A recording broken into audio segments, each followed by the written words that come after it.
All right, everyone, welcome back into another fantasy golf video touching on the Wyndham Championship in this video. And typically I like to start out the video with a recap from the previous week. Guys, last week it was probably my worst week by far ever. Okay, I'm going to blame the baby, newborn baby, lack of sleep. But no, we know that last week was very much a high variance week. It just happens. But no, by far, times two, my worst week ever.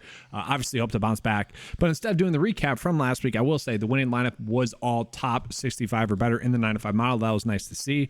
Ownership leverage was still pretty good as well in terms of giving you guys an edge. So it's not like it was a terrible data week, but my application of the data was bad. With that being said, I just want to call it an update that I made to kind of the 9-to-5 homepage here.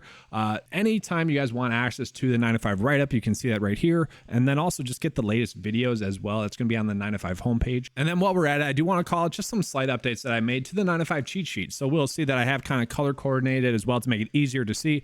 Have added in some cell borders as well so that when people are coming in seeing the 9-to-5 cheat sheet, they can go ahead and see which data they want to see a little bit easier. Okay, so we can see course history, key stats, recent form, projection data. Then also a very fun update that you guys will see is I add in a little photo there for players that are rookies and whatnot, where their photo might not be pulling in correct. But if we just go ahead and look at the past results here, we do get a common theme here is that we see a certain type of player that tends to play well. These kind of short knockers, these guys are going to put the ball on the green, maybe make some putts. We do see strokes and putting be kind of a key stat as well, but it's really put the ball in the fairway, hit some greens, hit some putts. I'm still very tilted about Kevin Kisner's win 2 years ago where there were 7 players in a playoff, and I had 3, I believe, of the 7, and they didn't stand a chance. 2 of them were long shot bets as well. Kind of a bittersweet one there. But we kind of know what to expect key stat-wise. It's pretty easy. So with that being said, let's just check out which players are going to be the top stat fit. So we're looking at birdie or better percentage, strokes gained putting, good drive percentage, and strokes gained approach. Also looking at greens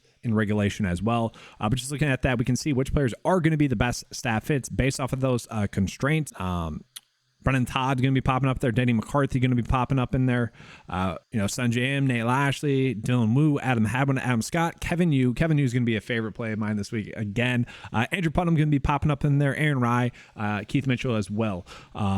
The issue that we're going to see this week is that there's a lot of bad plays. Like last week was kind of interesting with the pricing. This week is as well. Let's just take a peek at which golfers have the best course history. And so what I want to do is I want to sort by golfers that have multiple starts at this tournament. So we see Sungjae Im finishing 2nd, 24th, 9th, and 6th. Great course history for him.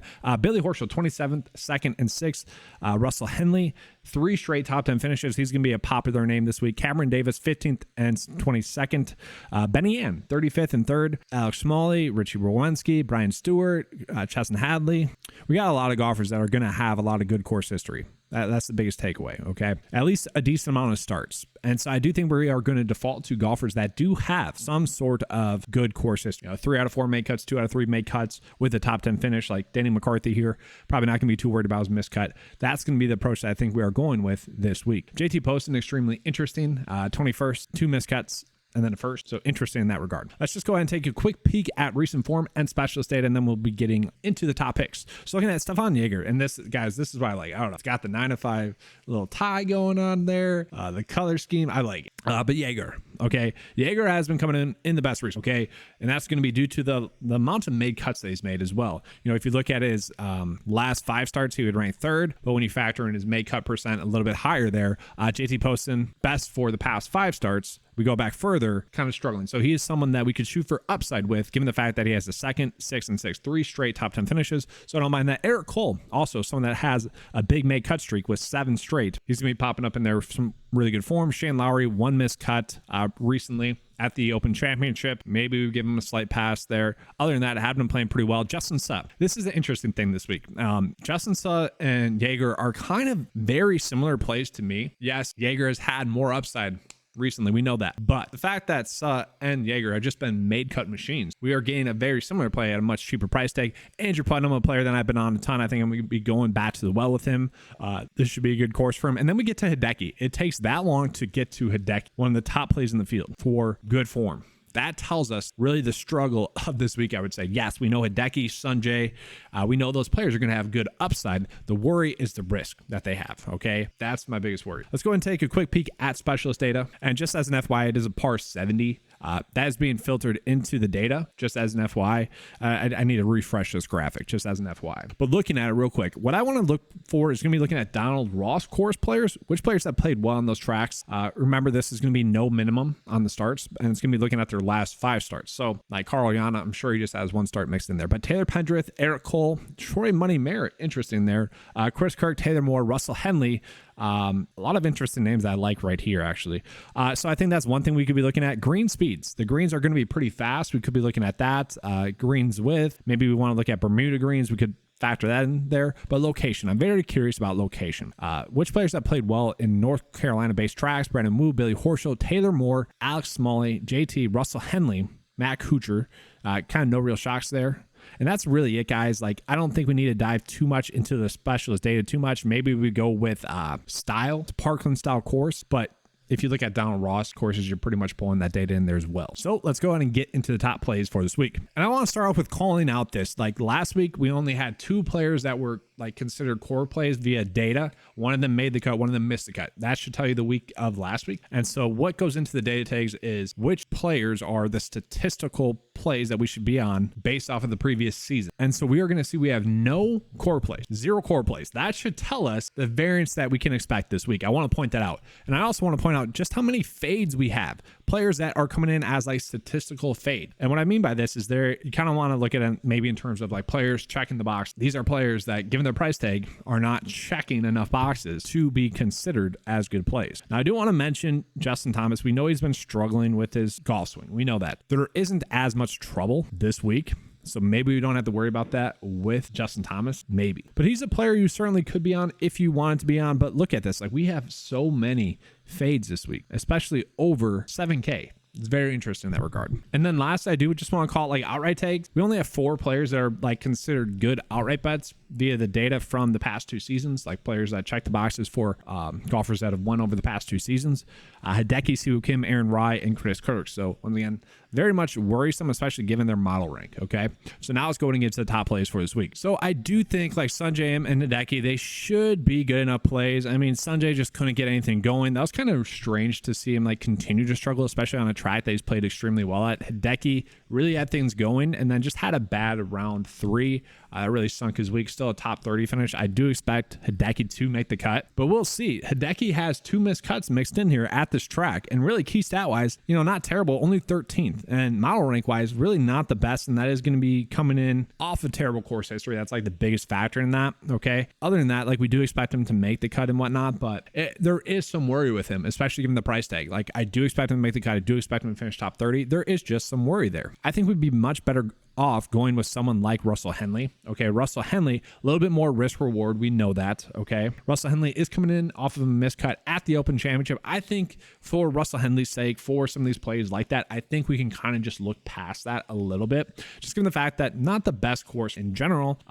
We look at this course, tremendous success. Maybe there's a little bit of the Carolina ties there as well. He's a South Carolina guy. This course takes place in North Carolina. Maybe there's something there. But we look at the course history, 3 straight top 10 finishes. Love to see that. 4 straight made cuts. Love to see that there as well. We can see looking back further, 35th, 19th, 14th, 18th, 15th for recent form. It wouldn't be shocking to see him have a good finish here. Okay. Looking at the stat fit, could be a little bit better there. Like the fact that the good drive percentage is there. Like the fact that the stroke gain approach is there as well. All in all, he should be a good play for us this week.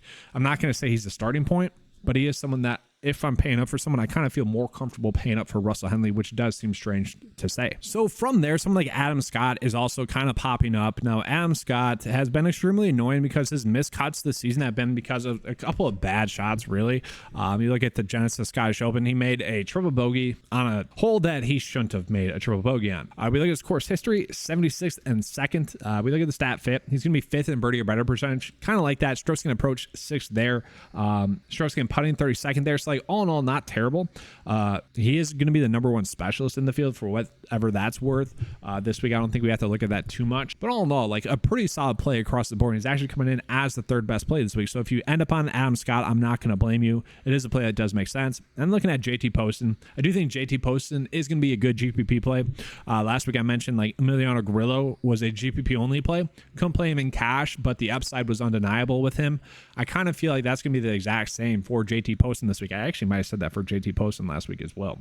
But JT Poston is definitely going to be an interesting play, given the fact that he's a defending champ, given the fact that he does have three top 10 finishes over his past 4 starts, and he is a North Carolina guy. Okay, he was born in North Carolina. He currently resides in Georgia, but he did go to school in North Carolina as well, so he does have those North Carolina ties. I kind of expect him to have a good week. It's tough to deny kind of the recent form there, and if we look at his miscut at the Travelers Championship, one bad round there, kind of give him a pass at the U.S. Open, but all in all, love to see that he is playing some good golf. But kind of like Lucas Glover, where he had 3 straight really good finishes, it's not a lock and load play. Okay, probably not even a cash play, more of a shoulder short cash play. Like if you end up on him, sure, it's gonna be tough to pay up for plays this week, and we might be forced to pay up for him. And that's kind of it for like the high tier guys.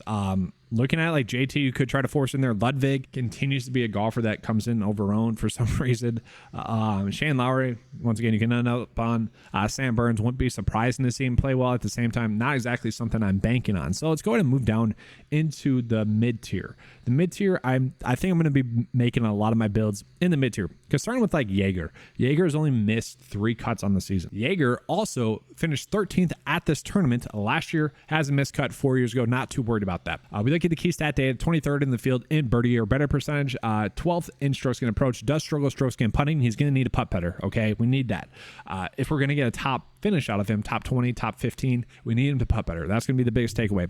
But if we look at his player profile, we will see here that there is not much red going on here, or even orange. Like, for the most part, he is green across the board. And so it's no shock to me that he is coming in as the top play in the 9-5 mile, just given the fact that he has been on this huge mid-cut streak. He has played well at this tournament in the past, and he is going to be a good stat fit as well. Also the 3rd best specialist in the field. So to me, it's not shocking that he's popping up as the best player in the 9-5 mile. To some, it might be. What you need to know about the data that I use, or kind of the formulas that I use to make the 9-5 data, is I'm focused on both safety and upside. And so it does favor golfers that are more likely to make the cut rather than a risk reward based play like, say, JT Poston. You might argue that Poston has much more upside.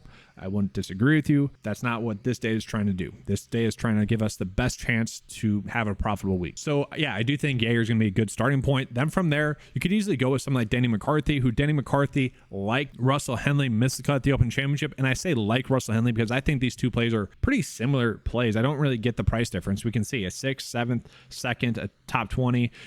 Denny McCarthy has been a top 10 machine over the past 2 months, really. So he's going to be someone I think we should be looking at. And if we look at him as a play, like, this is a price tag that just doesn't make sense to me because he is a very similar play to Russell Henley. Miscut in his recent start, maybe that's why. But then 15th, 9th, and 22nd place finish. Key stat wise, best stat fit in the field actually. So birdie or better percentage, 25th in the field. 3rd best in strokes gained putting. Good drive percentage, could be a little bit better there, 76, and then 7th in strokes gained approach. So he's going to set himself up for a lot of chances to make some birdies. And if he's putting the ball well, we're probably going to get a top 10 finish. I don't like the fact that he's coming in off of a miscut, both at the track, at this tournament, and recent form wise, but at the same time, such a cheap price discount. He wouldn't be someone that I would typically put into a cash build because there is some risk associated with that, given the fact that he is coming in off of a miscut. But given the fact that it was a major championship, kind of giving him a pass, should still be a good play. But we could look at other plays. Like Benny Ann is something that is really popping up as a good play this week as well. Sure, he had a little 2-week stretch in there where, maybe kind of lacked consistency, but still shot under par those 2 weeks.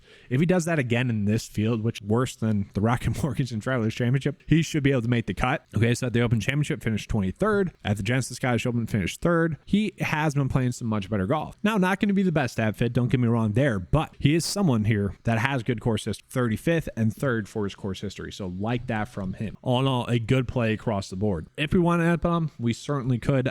It's just, that's the struggle this week, is like there's a lot of names that I typically wouldn't feel comfortable clicking on that we're going to have to click on this week. Then from there, like Taylor Moore makes sense. Bo Hosler I think is going to be a very interesting name, just given the fact that he has been playing some much better golf as of recent as well. We have seen some top 10 finishes out of him. I don't mind him. I see him more as a shoulder shrug play. Alex Smalley, Chris Kirk, those are going to be okay plays. Adam Hadwin, I don't mind.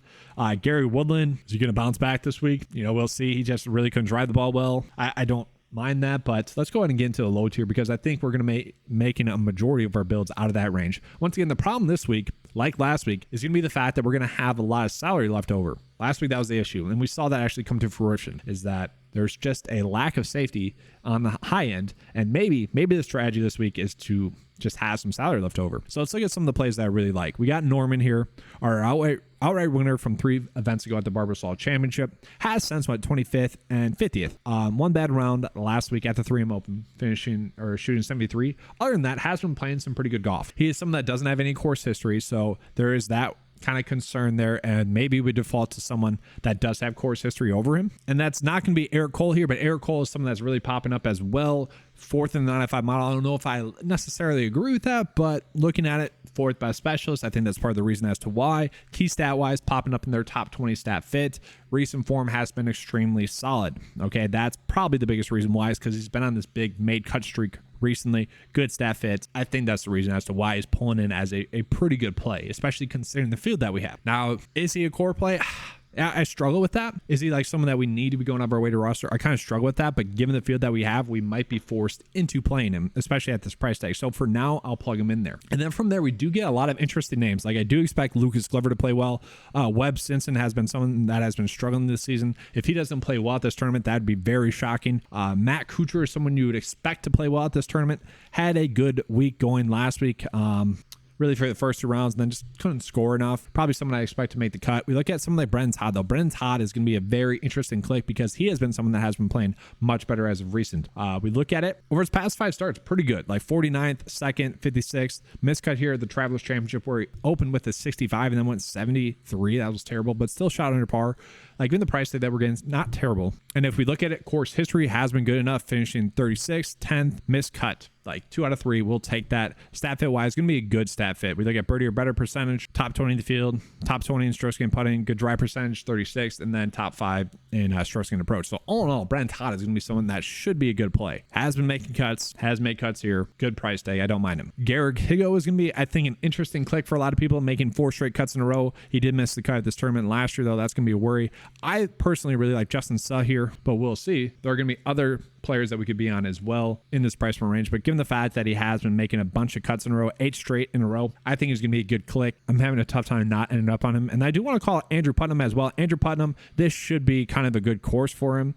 Strokes gained approach, 10th in the field, needs to make some more putts, really good at putting, top 10 in the field, needs to be a little bit better in his strokes gained approach to maybe set up some more birdie attempts. Okay, that's kind of what this is telling me here. But he did finish 27th at this tournament last year, miscut the year prior. All in all, though, 6 straight made cuts. He's been someone that we've been rostering a bunch. Really just coming in mispriced, I would say, especially when you look at the golfers that have won at this tournament. Like, let's just look at him based off of the kind of players that we would say these guys are. Jim Herman, Kevin Kisner, JT Post, Brent Snedeker. Even Stens, they kind of fit that mold of Andrew Putnam. And then lastly, someone like Ben Griffin is someone that's kind of popping up there as well. 4th at this tournament last year. He's someone that kind of went through a little bit of a lull and has been playing much better as of recent. He is someone that does make a lot of birdies, and I just expect him to kind of continue that bounce back that he has had, making 3 out of his past 4 cuts now. For what it's worth, I don't mind going back to the well with Mark Hubbard. I think he's going to be a fine play. I do want to call Chesson Hadley, though.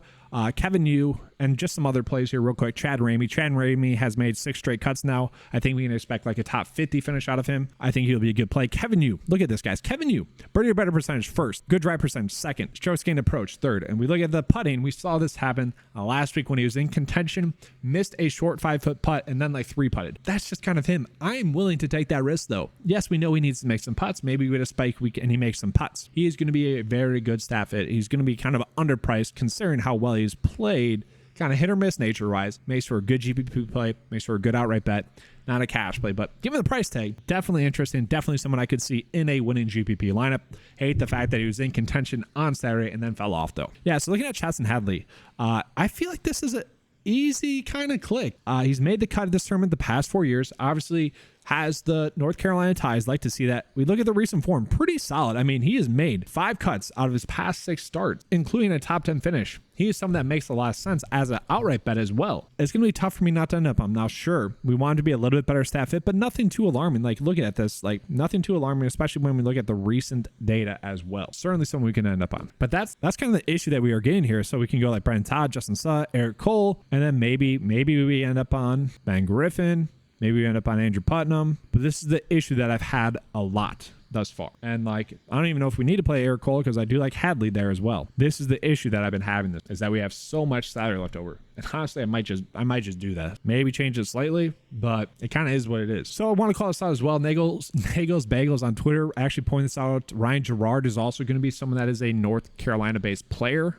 I don't typically have rookies in that data, but he has been someone that has been playing well, and maybe those local ties carry him to a good finish as well. Trevor Cohn is someone that's kind of popping up as well, just given the fact that he's played pretty solid over his past 6 starts now. Miscut at the John Deere Classic where, shot under par, not terrible. We'll take that. But Russell Knox is kind of an interesting price, just given the fact that he's been a made cut machine recently. I would have figured he'd be over at least $7K. This seems like a very cheap price tag for him, especially when we consider the fact that he has made 4 straight cuts in a row at this tournament. Now, model-wise, he's coming in 65th best in the field.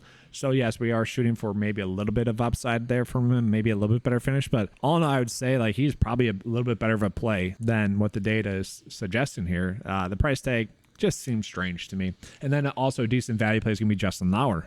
So real quickly, let's go and get into my core plays for this week. And this is going to be a weird core play, but I would say Andrew Putnam to me is going to be a good core play, just given the fact that he is going to be a good specialist for one. Look at the course history. It does worry me that he has only one made cut over 2 starts, and that made cut was only a top 30 finish, but he has been someone that has been playing extremely well this season as a whole, and he is someone that should be able to putt well enough. He just needs to be a little bit better at strokes and approach, hitting some greens and whatnot. But all in all, I really like the price tag that we are getting here on Andrew Putnam this week. And then to me, I am just going to continue to kind of roll with players that are making cuts. Like Justin Suh is someone that has been making cuts. He's someone that I kind of touted at the beginning of the season as a player that would be someone we would roster a lot just because he is underpriced. And that has been something that has occurred really just across the board. Going to be a good enough play, maybe not exactly someone you want to go out of your way to play. I want to point out his key stats because yes, there is some worry there given the fact that he's not like elite in anything, but good enough. Nothing too much of a worry there with Justin Suh. And then I also do really like Danny McCarthy. Now once again, does worry me that he has a recent miscut at this track, and then does worry me that he does have a recent miscut on the PGA Tour. Given the fact that he has 3 other good finishes at this tournament, I'm kind of willing to look past that. And given the fact that his miscut most recently on the PGA Tour was the Open Championship, and prior to that had a bunch of top 10 finishes, I am fine with that. We are getting him at such a cheap price tag. I am willing to look past that. And then Jaeger as well. Jaeger just continues to play well. He's going to be the top play in the 9 to 5 mile this week. To me, he's just kind of an easy click. His miscut at this tournament was 4 years ago. That doesn't worry me. Stat fit wise, the biggest worry is going to be strokes gained putting. Needs to make some putt. He does. If he's going to win or even have a top 20 finish, needs to make some putts. But this shows us that given the fact that he's been in such good form this season, that he's still making cuts even while putting poorly. So that should be a situation which it can only get better. Fingers are crossed. And I mean, that's kind of it. Like Russell Henley I'd be fine with, but we get the same play in Danny McCarthy. That's the worry. So let's go ahead and show you guys that first look build again. And this is it. It's just tough to say where we need to go up from. Sure, Brennan Todd we could easily go up from. We have 10.9. We could literally pay up for anyone. Maybe go with Russell Henley. I'm kind of fine with that. Do we have to play Chesson Hadley? I don't think we have to. He is at a good price. We could easily go Eric Cole there as well. This is what I'm going to be doing this week, guys. I'm going to be kind of just mixing and matching a ton. I might not even have a main build this week. Maybe just a main kind of structure that I go with, but it's going to be entering a bunch of different lineups that are similar, but it has a lack of a core. I don't know if we are exactly getting locks. Let's put it that way. I think we get a lot of good plays. We're not getting that many locks. And then before I close this video, just want to remind you guys of the promo code that's going on the website right now. Okay, this is going to be valid up until the end of the Tour Championship. So new members get 50% off the 9 to 5 membership. Okay, use the promo code PLAYOFFS, and that will get you the 9 to 5 membership for just $5 a month. Best value you can have out there. But that's going to be all for this video. Hopefully you guys enjoyed it. Let's have a good week. And as always, let's keep cashing.